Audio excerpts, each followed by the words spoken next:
أرسل زينام أخيبا كوميتي فصام مسرح بارتي بلصقنا مكياد جميرو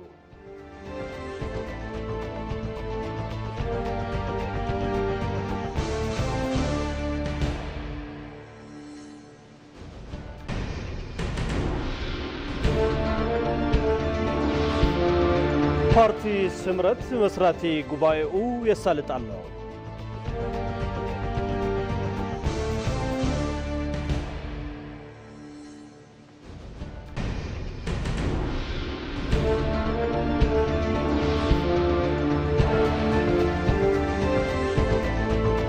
ኢትዮጵያ አመንጎ ቀይ ባህርን ሩባ አባይን ትርከብ ሀገር በመሆኗም ጥላቲን ከይትረጋጋ ከም ሰርሑ ተገሊጹ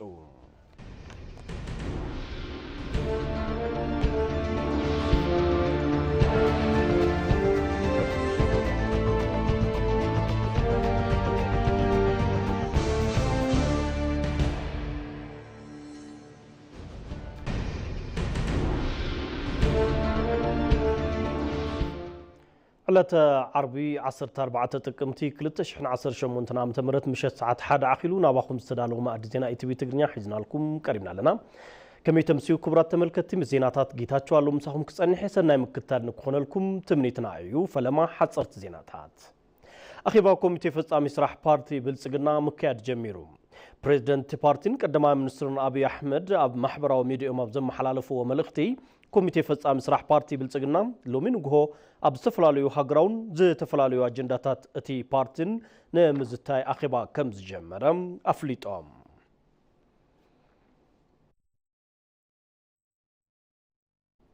مبل عصرت حدا فورم طانا ايثيوبيا نسلامن دحننتن افريقا زلوا زلعل استواصو تصنعلو كم زخنه وهابي قال منستر غدايات وصاي امباسادر نبيات ጌታቸው ገሊጻም ካብሎም ማልቲ ጀሚሩ ክሳብ 16 ጥቅምቲ 2018 ዓም ተምረት ዝጸንሕ ፎረም ጣናም ኣብ ከተማ ባህር ዳር እናተሳለጠ ይዝርከብ ኣብቲ ፎረም ሚኒስትር ጉዳይ ወጻኢ ጌዲዮን ጢሞቴዎስ ርእሰ ምሕዳር ክልል ኣምሓራ ኣይታ ረጋ ከበደ ሓዊሱ ሓለፍቲ ስራሕ ሃገራት ኣፍሪቃ ዓለም ለኸ ኣህጉራውን ዞባውን ትካላት ተረኺቦም እቲ ፎረም ኣፍሪቃ ኣብ ተለዋዋጢ ስርዓት ዓለም ኣብ ትሕቲ ዝብል መርሕ ሓሳብ ኣብ ጉዳያት ሰላምን ድሕንነትን ኣፍሪቃ ዝዝትዩ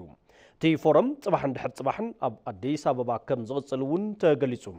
وهابي قال منستر غدايات وصاي امباسادر نبيات ጌታቸው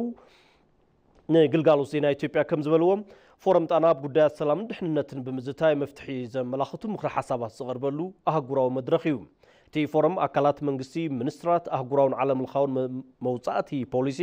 ተመራመርቲ ምሁራን መዳርግቲ ኣካላትን ዝሳተፍሉ ኢሎም أفريقيا أبتلواتي كونتات عالم زهلوا أجام كم زده سسون قليصهم تخرج فورم تانا بأفريقيا ومفتوحاتيو زبلو تو مهابيكال بأفريقيا زمتسو مفتوح حسابات سلام دحننتن زين شراشرلو مدرخي لهم لما بالعصر تحدق زي أب بحر دارن أديس أبان زكايد فورم تانا إثيوبيا سلام دحننتن أفريقيا زلوا زل على استواصو تصنعلو كم زخنون تزاريبهم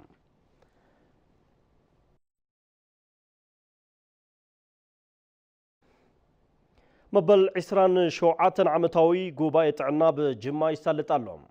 تي قوباية زلاقي انفستمنتن انوفيشنن دلدول سرعة عناب زبل مري حسابيو ناتخيد زركب منستر تعنام دكتور مقدس دابا اب كل تشحن 10 شوعاتن عم تمرت اب عودي تعناز حشاف فصاصما تمزجبو لن بزحلف عمد كتابة عصون فلما اوان كم استجمره بمقلاص اب تعنا دوتاتن حصاناتن زحشاف فصاصما كم استمزجبه تزاريبن بتوسخي لعل 3.8 مليون زخونو تحت حد عامت حصانات كتابة مركابهم تن منستر قليصان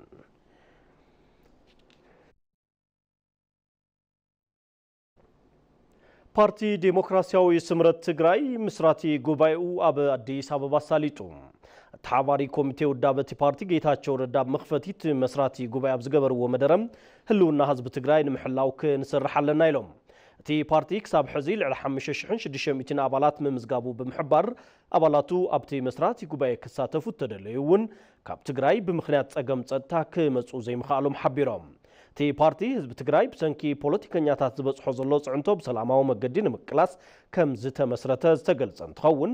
ኣብቲ ክልል ዝርከቡ ገለ ፖለቲከኛታት ምስ ካልኦት ኣካላት ውጻኢ ብምውዳድ ኣብ ሰላም ሃገር ኣሉታዊ ጽዕንቶ ይሕድሩ ኣለዉ ኢሎም ኣብ ተሳለጠ መስራቲ ጉባኤ 256 ኣባላት ድምጺ ብምሃብ ከም ዝሳተፉ ተገሊጹ ሌተናል ጀነራል ጻድቃን ገብረትንሳኤ ቦገኖም ዝሓለፉ ልዕል ነዊሕ ዓመታት ናይ ኢትዮጵያ ፖለቲካ ሓደ ኣካል ዝነበረ ሓይሊ ህዝቢ ትግራይ ናይ ፖለቲካ መጥቀሚ እናገበሮ ከም ዘሎ ተዛሪቦም ስለዝኾነ ፓርቲ ስምረት በሓይሊ ዘይኮነስ ኣብ ሓሳብ ዝተመስረተ ቃልሲ ንምግባር ምምስራቱ ናይ ህዝቢ ትግራይ ሰላም ደላይነት ዘርኢ ኢሎም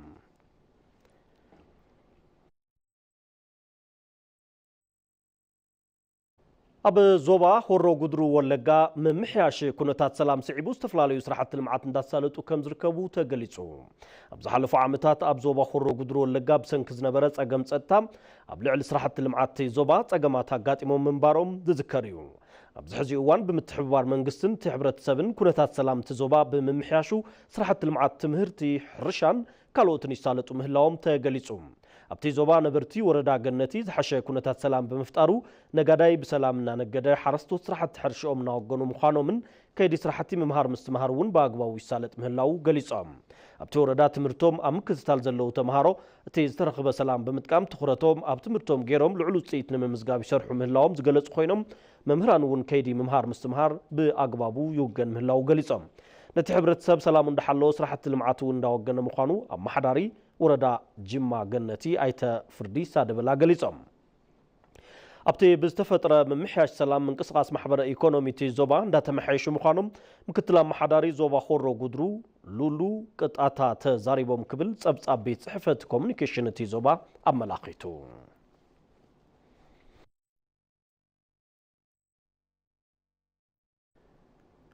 ኣብ ምክትታል ዜናው መሰናዶ إخم تركبوا كبرات تختاتل تمرزكم سلة كتاتلونا مسكنكم حزون مسانا صنحوا بزرزر نابز حرنا يوم زيناتات كين سجرينا عبيت كتبا إثيوبيا كل تشحن 10 شعات نام تمرت 9 نتبي كل مزقابو تقليتهم أبز عبيتون حرشا إندسترين زفر قلقالوتن لعلوطي كم زرعين مادن ون عبيت كتبا مسألة منبارو منستر بلان لمعاتن دكتور فتصوما صفا قليتن توماس هايلون زواد دوت أبدا هبياسين تكال عالم لخا جنزب IMF عالم لخا قطباء عبيت من محياش يرئي مهلاو زوج أمرادة تاتي ملاختهم زون عبدو فاينانس أبستفلا لهجرات لو تخمزة مزجبة ملاختيو بزيون إثيوبيا زحلفو 3 أوارح عفز أزمة قطباء تقوم جمويو بزيون عبيت قطباء خلتشحن 10 شعاتن عم تمرت 9 نتبخلتها مئتاوي كم مزجبة تجليتهم ኢኮኖሚ እድገቱ አሁን እንደምናየው 9.2 በመቶ ሕዚ ከም እንሪኦ ኢኮኖሚያዊ ዕቤት 9.2 ኮይኑሎም ዓመታዊ ዕቤት ማለት እዩ በዝውን ሕርሻ 300 ተዓቢ ኢንዱስትሪ 13% ብምዕባይ ሓፈሻዊ ቁጠባዊ ዕቤት እናመርሐ ይርከብ ግልጋሎቱ እውን 7.5 ተዓቢ ኢኮኖሚ መጠን ድማ ኣስታት 15.1 ትሪልዮን ብር በፂሕና ኣለና እዚ ሎም ዘበን ተመዝገበ ቁጠባዊ ዕቤት ዘርእዮ ናብ ደብል ዲጂት እናተመለስና ምዃኑ እዩ ኣብዚ ዕቤት ቁጠባ እዚ ኢንዱስትሪ ሕርሻ ኢሉ እውን ዘፈር ግልጋሎት ልዑል ለውጥን ምምሕያሽን ዘርኢ ምዃኑ እውን ተመላኺቱ እዩ ኢንዱስትሪ እድገቱን እየመራ ይገኛል ኢንዱስትሪ ዕቤት እናመርሐ ይዝርከብ ኣብ ውሽጢ ሕርሻ ምህርቲ ካብ ምዕባይ ብዝሓለፈ ኣብ ሕርሻ ዘለው ዝርዝራት ስለዘየር እምበር ኣብ ውሽጢ ሕርሻ መዋቕራዊ ለውጢ ይካየድ እዩ ዘሎ ንኣብነት ብኢንዱስትሪ እንትንርኢ ዝሓለፈ ዓመት 9.2 ዕቤት ተመዝገበ ሎም ዘበን 13% ተመዝጊቡ ዘሎ እዚ እውን መዋቕራዊ ስግግር ንምዕዋት ወሳኒ ምዃኑን ውፅኢት ይርከብ ምህላውን ዘመላኽት እዩ أفزع إنفستمنت كم أون عود حرشة ودكت مرعيو بخلي وجن دما ببعمته زرعيو عبيد قطبة من قلب مقبار كلتشن 10 شمونتن عمة مرات انتزازم 10 سنة بخلت تميتاو عبيد بمرعي كم زمزقاب تأميت الله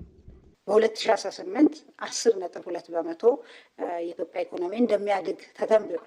ኣብ 2010 شمونتن 10.2 ኢኮኖሚ ኢትዮጵያ ከም ዝዓቢ ተገሚቱ ነይሩ ብዙሓት ነገራት ኣብ ሓሳብ ኣትዮም እዮም ዝተጀመሩ ስራሕቲ ሪፎርም قدم يلوم استجمروا ريفورمات وزيتهم زرعيليوم اتخالي هاجر بقل ممحيشي إيكونوميون إنها تتكبر إيزولهم نايز ريفورم حافشاوي أبا نقدن إنفستمنتن بمدايم محياش لعول إجام زلوو سيفيل سيرفيس ريفورم مسواب قلقالوت حدا مأخل إنفستمنتن معري كونتات بمفتار لعول إجام زيتاوتيوم وصيت معدليمات حملة وعسر شتو إثيوبيا تفريون إنها تعوتوا مخانهم شرفوا زقام من محياش مرأيو أتتلمي قطبة تا حساب غير ويو بزيون أمانغو منغستن ولك أنزلو متأسسار بمعبايو أب فريات مسارة بيرئيو حرشة أبز بجت عمد شوعة تشمون تميتاو عبيد كم زامزقب زتتلمن تخن ኢንዱስትሪ 13.2 ሚእታዊ ዘፈር ግልጋሎት 9.3 ሚእታዊ ከዓቢ ተባሂሉ ጽቢት ይግበር እዚ ድማ ኣብ ዝሓለፉ 3 ኣዋርሕ ነዚኦም ሓዊሱ ካልኦት ቀንዲ ዓውድታት ሕርሻ ኣፈጻጽማ ከም ዝተረኣየሎም 10.2 ሚእታዊ ዕቤት ቁጠባ ንምምዝጋብ ዝተቐመጠ ሽቶ ንኽዕወት ዝተፈላለዩ ስራሕቲ ይስርሑ ምህላዎም ዘመላኽት እዩ ኢትዮጵያ ኣመንጎ ቀይሕ ባሕርን ሩባ ኣባይን ትርከብ ሃገር ብምዃና ጸላእቲ ንከይትረጋጋእ ከም ዝሰርሑ ፖለቲከኛ ሙሉ ብርሃን ሃይለ ገሊጾም ፖለቲከኛም ኣይተ ሙሉ ብርሃን ሃይለ ነዚ ዝበሉ ምስ ኢቲቪ ትግርኛ መደብ ራይና ኣብ ዝነበሮም ጻንሒት እዩ እቶም ፖለቲከኛ ኢትዮጵያ ነዚ ኩሉ ጸገም ተጻዊራ እውን ስራሕቲ ልምዓታት ተሳለጥ ምህላዋ ዝነኣድ ምዃኑ ገሊጾም ፍስሓ መብራቱ እዩ ኣዘራሪብዎም ተወሰኸለና ኢትዮጵያ ኣመንጎ ቀይሕ ባሕርን ሩባ ኣባይን ትርከብ ሃገር ብምዃና ጸላእቲ ንክበዝሕዋ ምኽንያት ምዃኑ ኣመራርሓ ፓርቲ ትዴፓ ሙሉ ብርሃን ሃይለ ገሊጾም ኣይተ ሙሉ ብርሃን ምስ ኢቲቪ ትግርኛ መደብ ራይና ኣብ ዝነበሮም ጻንሒት ምዝዛም ህንጸት ዓብይ ግድብ ሕዳሴ ኢትዮጵያ ኣፍሪቃውያን ከም ንኽእል ዘመስከረ ኢሎም ከም ዝፍለጥ ታላቁ ናይ ኢትዮጵያ ሕዳሴ ግድብ ብኢትዮጵያውያን ብባዕልና ኩሉን ብባዕልና ዝገድብና እዩ ኣይ ግድቦን ተባሂሉ ዝነበረ ንስ ታሪኽ ዝቀየረ ከም ንኽእል እውን ኣፍሪካውያን ብባዕሎም ክሳኽዑ ከም ዝኽእሉ ዘረናሉ ምሳሌ እዩ ነዚ ንኸይኸውን ብዙሕ ጻዕርታት ነይሩ እንድሕሪ ተመልሲና እንተሪእና ኣብ ታሪኽ እውን መብዛሕቱ እቲ ናይ ኢትዮጵያ ታሪኽ ንቅድሚት ከይኽድ ብክልተ ፖለቲካ ስለ ዝውጠር በተለይ ከም ፖለቲካ ናይ ናይል ተፋሰስና ቀይሕ ባሕርን እዩ ክልቲኡ ሃገርና ኢትዮጵያ ንቅድሚት ከይትኸይድ ሓኒቑ ሒዝዋ ዝነበረ ስለዚ እዚ ሓደ ቀንበራ ዝተሰበረሉ ኢለ ዝኣምን ማለት እዩ መብዛሕትኦም ኣብ ኢትዮጵያ ዝፍጠሩ ጎነፃት ብጉጉይ ሓበሬታ ምዃኖም ዝገለጹ ኣይተ ሙሉ ብርሃን ምክንያቶም ድማ ኢትዮጵያ ኣብ መንጎ ቀይሕ ባሕርን ናይልን ትርከብ ብምዃና ንከይትምዕብል ካብ ዘለዎም ድሌት ኢሎም እዞም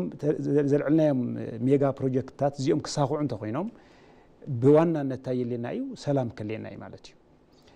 ሰላም ዝመጽእ ኸ እንታይ ማለት እዩ እንድሕር ሰላም ክመጽእ ኮይኑ ኸ እንታይ እዩ ሓደ ንሕና እንታይ ዘጋጭወና ዝብል ነገር ብምልኦም ቶም ሕጂ ዘለዉ ግጭታት ክኾኑ ይኽእል እዮም ዝሓለፉ ግጭታት እውን ተሪኢኻዮም መሰረተ ቢስ እዮም ብደንብ ውሽጢ እንተኣቲኻ እንተሪኢኻዮም ወይ ብናይ ሓሶት ፕሮፓጋንዳ ወይ ከዓ ተዛብዕ ናይ ታሪክ ግንዛቤ ወይ ከዓ ብናይ ሓሶት ትርክቲ እዮም እቶም ግጭታት ዝፍጠሩ ከይዱ ቶም ተፈጥሮ ጦርነት ከዓ ብውጤት ተለኪዕኻዮም ብዜሮ እዮም ዝባዝሑ ማለት እዩ እንታይ ማለት እዩ እዚ ምክንያቱ ይነበሮም ማለት እዩ ምክንያቶም ሓደ ጥራሕ እዩ ኢትዮጵያ ምውራድ ኢትዮጵያ ናይ በዓል ሃፍቲ ከይትጥቀም ሰላም ዘላቕ ሰላም ከይህልዋ ብክልቲኡ ፖለቲካ ዝነበረ ናይ ናይልን ናይ ቀይሕ ባሕርን ፖለቲካ እዩ ዝተረጋገአት ከይትኸውን ንዘመናት ብዙሕ ዋጋ እንዳኸፈላ መፅኡ ማለት እዩ ኣብ ማሕበረሰብ ኢትዮጵያ ሕፅረት ግንዛበ ፖለቲካን ታሪክን ምህላው ዝገለጹ ቶም ፖለቲከኛ በዚ ድማ ጸላእቲ ንኽጥቀምሉ ዕድል ከም ዝፈጠረ ኣረድዮም መብዛሕትኩም ዝፍለጥ ማሕበረሰብና በቂ ዝኾነ ፖለቲካዊ ንቕሓት የብሉን ናይ በቂ ዝኾነ ናይ ታሪክ ግንዛቤ እውን የብሉን ነዚ ከይህልዎ ከዓ እቶም ጸላእት ንብሎም ኣብ ድሕሪት ዘለዉ ብሓሳብ እዮም ቀጥታ ንሶም እዩ ፈቲኖም ኣይከኣሉናን ስለዚ እንታይ እዮም ሓሳብ እዮም ክእትውልና ዝኽእሉ ማለት እዩ ስለዚ እቲ ሓሳብ በታናይ ዝኾነ ሓሳብ ፀረ ሰብ ዝኾነ ሓሳብ በተለይ ናብ ሰላም ከይወስደካ ንረብሓኻ እውን ኣንጻር ረብሓኻ ዝኸውን ሕጂ መብዛሕትኦም ነገራት ተሪኢኻዮም ግጭት ይፍጠሩ ግን ኣንጻርቲ ህዝቢ እዮም እቶም ውጤቶም ማለት እዩ ብክልክዑ ከሎ ስለዚ እዚኦም ንክኾኑ ክንሰርሕ ክንክእል ኣለና ዘላቕ ሰላም ክመጽእ ኣብ ውሽጢ ብጣዕሚ ብዙሕ ፈተናታት እንዳለውና ናይ ደገ ጽዑ እንተለዉ ኣብ ውሽጢ ዘለዉ ናይ ባዕልና ዘይፈታሕናዮም ናይ ገዛ ስራሓት እንተለዉ ኣብዚ ውሽጢ እዚ ኮይና ግን እዚ ዓወት እንድሕረ ኣሳኺዕና እዞም ሕዩ ዘለዉ እውነይ ከም ነሳኽዑ ምንም ጥርጥር የለን ዘላቒ ሰላም ንክፍጠር ኣብ ንቕሓት ማሕበረሰብ ክስራሕ ከም ዘለዎ ዝገለጹ እቶም ፖለቲከኛ ስራሕቲ ግንዛበ ምሃብ ንክስርሑ መዒዶም ዝነቕሕን ምክንያታዊ ዝኾነ ወለዶን ተፈጢርካና እንተወዲብካዮ ንረብሑ ይጠጠው ዝብል ብዋናነት ከዓ ማሕበረሰብ ዝጥቀም ከዓ ኣብ ሰላም እዩ ስለዚ ሰላም ክህሉ እንተኮይኑ ከዓ እቲ ማሕበረሰብ እንተነቂሑ ንረብሑ ጠጠው እንተኢሉ እዩ ዘይነቕሕ ማሕበረሰብ እንተኮይኑ ግን እንታይ ይኸውን ናይ ውሕዳት ጥቕመኛታት ኣጀንዳ መፈጸም ይኸውን ማለት እዩ ታሪክና ንስኢና ርኢና ሰብ ብሄር እምበሎ ይዕለጋሊ እዩ ሰብ ይዓብይ ስለዚ ናይ ወዲ ሰብ መሰል ክኽበር እንድሕር ንቃለስ ኮይና ዲሞክራሲያዊ ስርዓት ክህሉ እንድሕር ንቃለስ ኮይና ፍትሒ ክሰፍን እንድሕር ንቃለስ ኮይና ምንም ኣይንጋጨን ማለት እዩ ሕጂ መብዛሕትኦም ዘለዉ ልሂቃን ትብልኦም ካብዚ ዝወፁ እዮም ካብዚ ይወፁ እሞ ንቁርቆረልካ ኢና ንዝብልዎ ብሄር ክንሞተልካ ኢና ኢሎም እዮም ሰሞይ ይሞቱን ግን እቲ ህዝቢ እዮም ዋጋ ዝኽፍልዎ ማለት እዩ እዚ ከዓ እንታይ ኮነ እቲ ህዝቢ ክነቅሕ ክእል ኣለዎ ኢትዮጵያ ብናይ ውሽጢ ባንዳታትን ብናይ ደገ ጽላትን እትሕመስ ምዃና ድሕር ምግላጽ ዜጋታት ኣብ ዘላቂ ሰላምን ምዕባልን ሃገር ንክሰርሑ ኣይተ ሙሉ ብርሃን ሃይለ ምዕዶም ልዕሊ ኩሉ ድማ ብምዝታይ ጸገማት ናይ ምፍታሕ ባህሊ ንክምዕብል ጸዊዖም ኢትዮጵያ ብዙሓት ሕልሚ ዝመስሉ ዓበይቲ ፕሮጀክታት ዕውት ብዝኾነ መገዲ ዛዚማ እያ استراق تكنولوجي قلطف عبيت هاجرات معرباويان تنكرا مرارحة مونانن تنكيركا بمسرحن زتلوت عيوم إثيوبياون بولدو مدمار أبزي قدنا عبيتن بلصقنان تركب نازريت باريو توسخ اللوا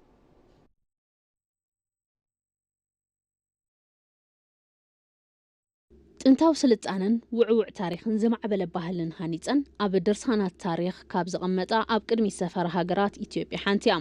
ዝጸንሐ ታሪኽ ኢትዮጵያ እንትርአ ብናይ ዓርሳ መተዓዳደጊ ወርቂ ሰናቲም ካብ ደቡብ ዓረብያ ክሳብ ህንዲ ውቅያኖስን ጠረፍ ቀይሕ ባሕርን ምስ ዘዛመደን ሃገራት ጥንኩር ልውውጥ ልምድን ምትእሳር ህዝብን ፈጢራን ብዙሓት ዘመናት በስልጣነ መንባራ ድርሳናት ታሪኽ የዘንትዎም ስልጣነ ኣክሱም ዘጉልሁ ኣተሓሳስባታት ረቂቕ ክነ ህንፃ ላሊበላ ዝቀረጹ ኣዳው ኣብያተ መንግስቲ ጎንደር ዘንበሩ ህንፃ ጀጎል መፍለይ ዝገበሩ ህዝብታት ኢትዮጵያ ክንደየናይ ኣብ ጎዳና ስልጣነ ከም ዝነበረት መርኣያ እዮም ይኹን እምበር ኣብ መንጎ ዜጋታት ከፋፋሊ ዛንታታት ምብዝሖም ኣግላልነት ተጻዕኑ ስርዓት ፖለቲካ ኣብ ዝሃገር ሱር ምስዳዱን ብሄራዊ ረብሓ እዚ ሃገር ዝሕሉ ጉዳያት ቅድሚት ዘይመሃቦምን ማሕለኻታት ቀጻልነት ዕቤት ኢትዮጵያ ኮይኖም ጸኒሖም እዮም እዞም ነቕዓት ታሪኽን ፖለቲካን ብቕልጣፈን ናማዕራሬ ካብ ዝሓለፈ ወለደታት ተማሂሩ መጻእ ወለዶ ብግቡእ መንገዲ ቀሪጹ መሰረት ስልጣነ ንምንባር ብዘየቋርጽ ፈጠራን ቅልጣፈን ንቅድሚት እናሰጎመ ዘሎ ወለዶ ምድማር ሕዚ ኢትዮጵያ ብልክዓና ሰርሐ ቃሉን ተግባሩን ማዕረ ጎና ጎን ገይሩ ጉዕዞ ቀጺሉሎም ኢትዮጵያ ረጅም የታሪክ ሂደቷ ውስጥ ኢትዮጵያ ኣብ ነዊሕ ጉዕዞ ታሪኻ ሓደ ዓብይ ጸገም ኣጋጢሞ እዩ ነዚ ጸገም ከመይ ብሳይንሳዊ መንገዲ ንፈትሖ ብልምዲ ኣካይዳ ክሳብ ሕዚ ፈቲና ዝተፈላለዩ ዝተዋቅዑ ከይድታት ከይድና ኢና መደመር ከም ፍልስፍና ፖለቲካ እዚ ናይ ኢትዮጵያ ጸገም ንምፍታሕ ጠመተ ዝሃቦ ነገር ሓደ ሃገራዊ ዝኾነ ዛንታ ምፍጣር እዩ ብናይ ምትግባር ዓቕሙ ዝጎልበተ ህንጸት ትካላት ሚስጥርን ሓያልነትን ልዕልነትን ኢትዮጵያ ዝተረድአ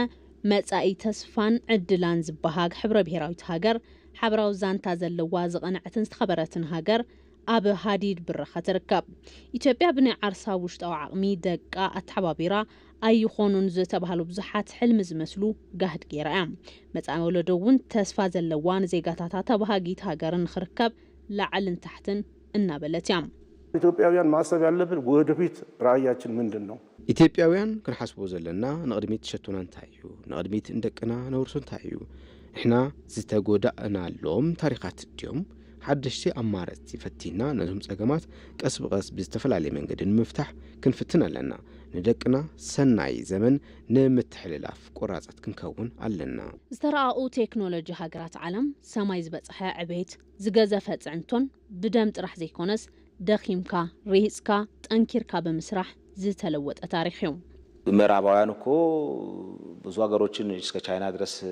ውጊያዎች የነበሩበት ነው ምዕራባውያን ብዙሓት ሃገራት ክሳብ ቻይና ውጋኣት ዝነበርዎ እዩ ኣብ ታሪክ ኩናት ዘይነበረት ሃገር የላን ብብርኪ ዓለም ኮይኑ ግና ድሕሪ ኩናት ጠንኪርካ ብምስራሕ ንርሃፅ ዋጋ ብምሃብ ጃፓናውያን ጀርመናውያን በዚኦም ዓብዮም ዕቤት ዝመጽእ ጠንኪርካ ብምስራሕ እዩ ኢትዮጵያውን ብራኸኣ እንትተብስር ብደምን ረሃፅን ጠንኪርካ ብምስራሕን ብተግባር ኣርአያም ኢትዮጵያ ድሕሪ ምዝዛም ዓብይ ግድብ ሕዳስ ኢትዮጵያ ዓላው ዝገበረቶምን ብተግባር እናተወገኑ ዘለውን ሜጋ ፕሮጀክታት 30 ቢልዮን ሕቶ ልምዓት ህዝቢ ካብ ምምላስ ብተወሳኺ ኣብ ሓፂር እዋን ጀሚርካ ምዝዛም ከም ዝከኣል ሓዱሽ ባህሊ ዝፈጠረ ምዃኑ ይግለጽ ካብ መንጎቶም ሜጋ ፕሮጀክታት ኢትዮጵያን ልዕሊ 100 ዓመታት ክትዕውቶም ዘይከኣለት ጋዝ ተፈጥሮ ምፍራይ ምኽኣላ ተረቋሕዩ ንጸብጻብ ምንተስኖት ይልማ ኣብርሃም ፍስሓ ምሳና ማዕረ መገዲ ስልጣነ ሓደ ኢለን ዝጀመራ ካብዚ ሓሊፉ ድማ ሓደ ንሕና ዝቀደምናየን ሃገራት ኣብዚ ሕዚ እዋን ብቁጠብአን ማዕቢሉ ብፖለቲካ ድማ በሲለን ማሕበራዊ ህይወት ዜጋታተን ኣረጋጊፀን ሕቶ ትማሊ ብምምላስ ንጽባሕ ዝኸውን ትሩፋት ኣቐሚጠን እንትንርኢ ቀዳሞት ዝነበርና ንሕና ንምንታይ ንድሕሪት ተመለስና ኢልካ ምሕሳብ ኣገዳሲ እዩ ካብ ዘመነ እምኒ ጀሚሩ ክሳብ ሕዚ በጽሕናዮ ዘለና ዘመነ ቴክኖሎጂ አርቲፊሻል ኢንተለጀንስ ዓለምና መልክዓ ኮነ ተግባራ ብህጹጽ እንትቀያየር ንሕና ግና ከምቲ ግዜ ምስጓም ከምተን ዝማዕበለ ሃገራት ምዃን ዘይከኣልናሉ ምኽንያት እንታይ ይኸውን? እተን ቀዲመን ዝነቕሓ ሃገራት ቻይናን ሩስያን ቴክኖሎጂ ስፔስ ሳይንስን ኒኩሌርን ድሕሪ ካልኣይ ኩናት ዓለም እንትጅምራ ዜጋታተን ኣብቲ እዋን ኣብ መዓልቲ 3 ግዜ ምምጋብ ዘኽእል ዓቕሚ ኳስ ኣይነበረንን። እቲ ናይ ሽዑ ትግሃት ነዚ ወለዶ ብርሃን ክኸውን እዩ ኢልካ ካብ ምእማን ወፃኢ ንሕና እውን እንተኾነም ፈላማይ ምንቅስቓስ ኢንዱስትሪ እንትንጅምር ናብ ዘመናውነት ንምሕዋስ ሎሚ ምስ ዝማዕበላ ሃገራት ማዕረ ምጅማር ዝኽኣልና ሃገርን ህዝብን ኢና ነርና። ይኹን ዳ እምበር ኣብቲ ዘመን ዝነበረ ለውጢ ብደንቢ ዝተረድአ ብዘይምንባሩ ምኽንያት ካብ ጅማርኡ ተዓናቒፉ ምትራፉ ሎሚ ታሪክ ኣፍ ኣውፂኡ ይምስክረሎም። ዛሬ በጋዝ በነዳጅ ዓለም ላይ የበለጸጉ የዜጎቻቸውን ህይወት የቀየሩ ሎሚ ብነዳድን ጋዝን ኣብ ዓለም ተን ዝማዕበላን ህይወት ዜጋታተን ዝቐየራን ሃገራት ብምሉእን ኣብዚ እዋን ጋዝን ነዳድን ዝምልከት ምርምርን መጽናዕትን ዘካየዳ ንሕና ግና ኣዝዩ ካብ ምድቃስና ዝተለዓለ ንሕና እንተዘያፍሪስና ክንልውጥ ስለ ዘይከኣልና እቲ ሓደ እንትወርድ እቲ ካልእ እንተፍርስ ከባቢ ቅድሚ 50 ዓመት ዝተኳዓተ ጉድጓድ ናብ ሃብቲ ክንቕይሮ ኣይከኣልናን ጸኒሕና። ንሳቶም ካብቲ እዋን ጀሚሩ ክሳብ ዚ እዋን ካብ ዘይፈልጥዎ መልኣኽ ዝለመድዎ ሰይጣን ይሓይሽ ብዝብል ኣባሃለኦም ሎሚ ምርዳእ ጽባሕ ኣብ ማዕዲኻ ምርኣይ ምዃኑ ምርዳእ ኣብይዎም ናይ ምዕንቀፍ እምኒ እናቐመጡ እግሪ እናጎተቱ ካብ ጅማርኡ ተዘየተዓናቕፉና ነይሮም ከምቲ ኣጀማምራናማ ሎሚ ምዕራባውያን ዝበጽሕዎ ምበጻሕና ነርና ዝብል ነስሓ እቲ ሓድሽ ወለዶ ንድኽነት ተላሚድካ ርእስኻ ኣድኒንካ ምንባር ዝጽየፍን ዝበለጸ ህይወት ኣለሻን ጀሚሩ ይርከብ። ካብ ማእገር ኣብዑር ዘይተፈላለየ ሕርሻናም ዓለም ምስ ዝበጽሕቶ ብርኪ ዕቤትን ለውጥን ምስጋም ተሳኢንዎ ካብ ኢድ ናብ ኣፍ ዝኾነ ህይወት ምምራሕ ንምንታይ ኮነ ኢሉ ዝሓትት ነስሓም ብትግሃት ዝምልስ ወለዶም ክሳብ ዝመጽእ ሃገር ብዙሕ ተጸቢያ እያ። ሎሚ ግና እቲ ንድሕሪ ዝጎትት ገመድ ተፈቲሑ ብስራሕ ክሳብ ደሙ ዝልግስ ወለዶ ንምፍጣር ድቃስ ዘይብሉ ጉዕዞ ጀሚሩ እዩ። ብጻዕሪ ስራሕ እትዓቢ ኢትዮጵያ ካብ ምግባር ወጻኢ ካልእ ኣማራጽ ኮነ ኣቋራጽ መንገዲ የለን። ኢትዮጵያን ኢትዮጵያውያንን ሓፍ ዘብል 100 ዓመታት ዝተሳገረ ሓመድ ገሊጹ ዘራግፍ ስንፍና ዝጽየፍ ተፈጥሮ ዝሓዘቶም ጸጋታት ንምክፋል ዝጨከነ ወለዶ ካብቲ ዝደቀሶ ተላዒሉ ሓድሽ ጉልበት ተዓጢቑ ዳግማይ ከይድቅስ ተላዒሉ ይርከብ። 2017 እና 2018 ልክ እንደ 100 ዓመት የሰፋ የአንድ ወር ጊዜ ለኢትዮጵያውያን አምጥቷል። 2017-18 ልክዕ ከም 100 ዓመት ዝነውሐ ግዜ ሓደ ወርሒ ንኢትዮጵያውያን ኣምጽዩ። እዚ ኣብ ክልል ሶማሌ ዝተረኣየ ብርሃን ኣብ መላእ ኢትዮጵያ ክሳብ ዝረጋገጽ ሕድሕድ ኢትዮጵያውያን ካብቲ ዘለውዎ ጸፍሒ ድኽነት ኣውጽኡ ናብቲ ዝግብኦም ብርኪ ዕቤትን ብልጽግናን ክሳብ ዝበጽሑ ኣነን ንስኹምን ካባና ተጽቢት ዝግበር ኩል ግዜ ተጊኻ ምስራሕ ጥራሕ እዩ።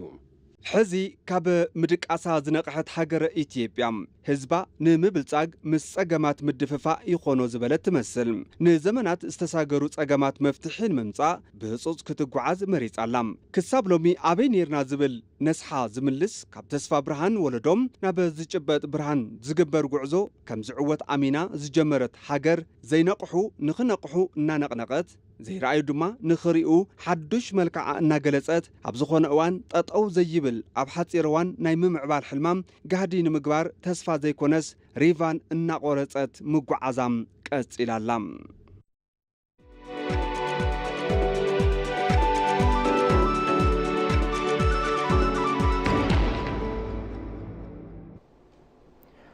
ኣብ ምክትታል ማዕድ ዜና ኢቲቪ ትግርኛኹም ትርከቡ ዜና ዕዳጋ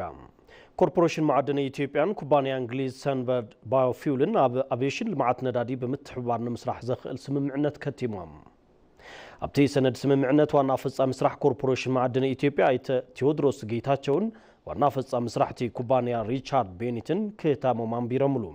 በመሰረት ስምምዕነት ኮርፖሬሽን ኣብ ዓውዲ ተሓዳሲ ሓይሊ ብፍላይ ኣብ ልማዓት አቪዬሽን ነዳዲ ምስ ሰንበርድ ባዮፊውል ኣፍሪቃ ብምትሕብባር ክሰርሕ እዩ ተባሂሉ። ኣይተ ቴዎድሮስ ከም ዝበልዎም ኣብ ልማዓት ተሓዳሲ ነዳዲ ኢትዮጵያ ዝተጀመሩ ስራሕቲ ዝተባባዕ ውፅኢት የመዝግቡ ኣለዉ። እቲ ስምምዕነት ተሓዳሲ ሓይሊ ሓምለዋይ ልማዓት አቪዬሽን ነዳዲን ካልኦት ዓውድታት ባዮጋዝን ንምጥንኻር ዘኽእል ከም ዝኾነ ኣረዲኦም።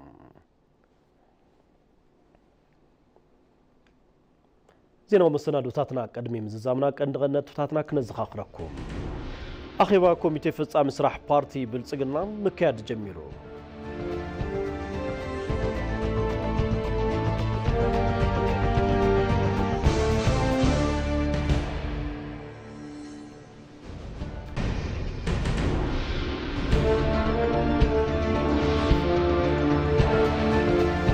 بارتي سمرت مسراتي غوبايو يسالطالو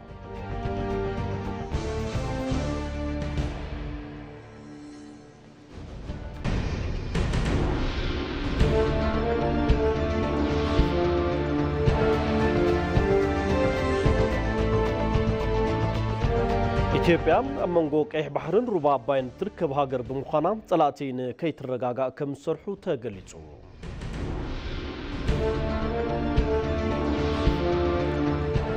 ክብረት ተመልከትን ሎሚ ዕለት ዓርቢ 14 ጥቅምቲ 2018 ዓም ተምረት ምሸት ሰዓት 1 አባኹም ዝሓረነ ማዕድ ዜና ኢቲቪ ትግርኛ ክትከታተሉ ወጽናሕኩም ይመስል ነይሩ ስለምክታልኩም ነመስግን ጌታቸው አሎም ሰማያ ስቱዲዮ ሓቢረኩም ነይረ አብብ ዘለኹም ሰላም ንክትኾኑ ትምኒትና እዩ